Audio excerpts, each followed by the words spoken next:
Alors, passons maintenant à la résolution d'une équation. Alors, pour résoudre une équation, qu'est-ce qu'on va faire? On va utiliser encore des règles à suivre pour l'addition et la soustraction encore, et pour la division et la multiplication. Alors, une équation, qu'est-ce que c'est qu'une équation? Alors, une équation, c'est une inégalité qui contient des termes, en général des termes en l'inconnu ici, et encore des nombres que se trouve à droite. Mais ici, on n'utilise pas le symbole d'égalité. Pour une équation, on utilise le symbole d'égalité. Pour une inéquation, on utilise les symboles suivants: supérieur strictement, inférieur strictement, supérieur égal, inférieur égal. Voilà les symboles que vous pouvez rencontrer dans une équation. Mais si une équation, ça s'écrit comme ça, on utilise toujours le même symbole, c'est le symbole d'égalité. Donc toujours la méthode consiste à isoler les inconnus à gauche et les termes qui contiennent des nombres à droite. Ici nous avons un exemple d'une équation.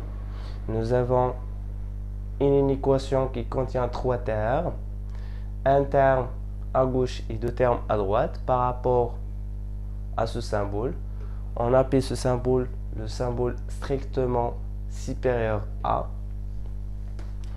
Donc ici on va essayer de résoudre cette équation en suivant les règles pour isoler l'inconnu.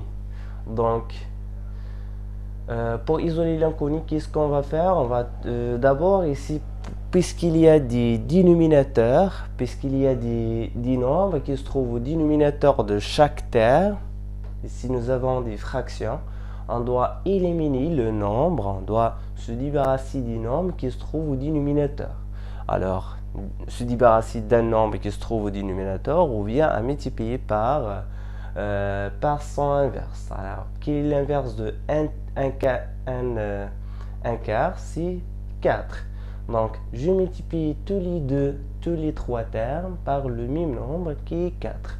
Si je multiplie ici par un nombre positif, si je multiplie les deux membres de cette égalité par le même nombre, qui est 4, cette inégalité ne change pas. Alors, on ne change pas une inégalité si on multiplie par un même nombre qui est positif. Tous les membres de cette inégalité par le même nombre qui est positif. Alors, je multiplie tous ces membres par le même nombre qui est positif. Donc, j'obtiens 4 facteur 2x plus 1 divisé par 4. Et le symbole, on garde le même symbole parce qu'ici on ne change pas le sens d'inégalité si on multiplions les deux termes ou bien les deux membres de cette inégalité par le même nombre qui est positif. Encore, j'obtiens 4 multiplié par cette fraction. Alors 4 multiplié par moins 5x plus 4 divisé par 5. Encore ici, c'est 4 multiplié par 3x divisé par 2. Voilà, l'étape suivante, on va simplifier. Pourquoi j'ai choisi de multiplier par 4? Afin de se débarrasser de 4 qui se trouve ici. Encore, j'ai la chance de se débarrasser de 2 qui existent ici. Alors 4, c'est 2 multiplié par 2, 2 s'en va avec 2, il me reste donc 2 multiplié par 3x. Donc on va éliminer le 4 qui se répète ici, on va simplifier parce qu'ici nous avons des parenthèses. Lorsqu'il y a une même expression ici, divisé par une même expression ici, alors on pourrait donc, à cette fois-ci, on pourrait simplifier par cette expression qui se répète dans le numérateur et dans le dénominateur. Mais à condition, il faut avoir des parenthèses, c'est-à-dire la multiplication. Donc, on se débarrasse des deux deux nombres. Aussi, si 4 avec 2 s'en va, on aura donc 2 fois 3x. Voilà, j'écris 2x plus 1. Je garde le même symbole. 4 multiplié par moins 5x plus 4. Donc, divisé par 5.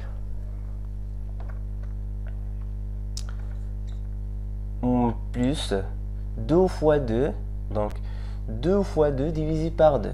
2 fois 2, 4, ça se voit comme 2 fois 2, fois 3x, divisé par 2. 2 s'en va avec 2, parce que si nous avons la multiplication, on aura donc 6x, puis 6x. Voilà. J'ai simplifié cette expression en multipliant les trois termes, ou bien les deux membres de cette inéquation par le même nombre qui est 4.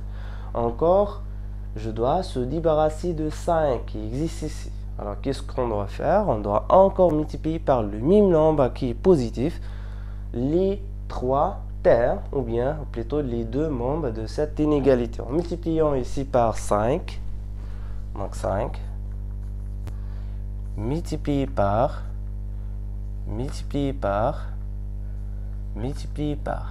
La multiplication, c'est pour les numérateurs. Toujours on multiplie les numérateurs. On multiplie les numérateurs de chaque fraction.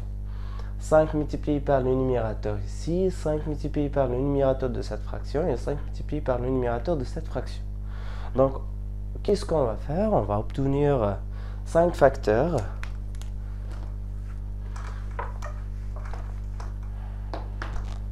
Donc, c'est 5 facteurs de x, 5 facteurs de x plus 1.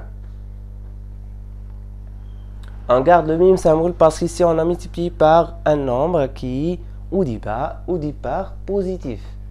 On ne change pas le sens d'une inégalité si en multipliant les deux membres, membre à gauche et membre à droite, par le même nombre qui est positif.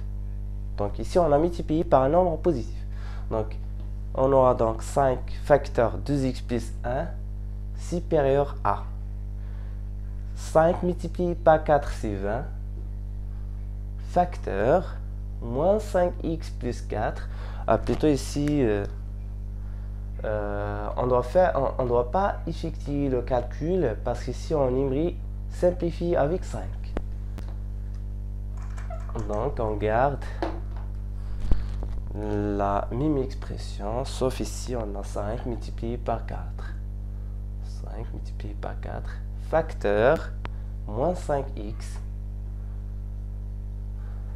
plus 4 divisé par 5.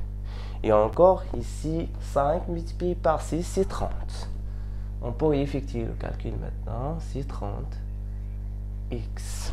L'étape suivante, on va donc se débarrasser de 5. Donc, on va simplifier par 5. On aura donc ici, donc on va développer chaque expression. On va utiliser le développement simple, plus C. Donc, c'est AB multiplié par B plus A multiplié par C. Ici, c'est 5 multiplié par 2, c'est 10. J'allais plus vite, 5, c'est 10x, 5 multiplié plus 5 multiplié par 1, c'est 5, supérieur strictement à 4 multiplié par moins 5, c'est moins 20x, et 4 multiplié par 4, donc c'est plus 20, plus 30x. Donc, l'étape suivante consiste à isoler les termes qui contiennent l'inconnu à gauche et les nombres à droite. Alors ici, nous avons un terme qui contient l'inconnu. Je vais garder ce terme ici. Encore ici, nous avons un terme qui contient l'inconnu. Je vais le déplacer de l'autre côté, c'est-à-dire à côté de 10. Elle va devenir précédée par un signe plus. Au départ, elle est précédée par un signe moins. Elle va devenir plus 20x. Supérieur strictement. Le 5 ici, on va le déplacer de l'autre côté. Il va devenir précédé par un signe moins. Donc, je vais garder ici 30. Encore ici, c'est 30. J'ai oublié ici. C'est 30x ici. C'est 30x. Donc, 10x moins va devenir plus. Et plus 30, il va devenir moins 30.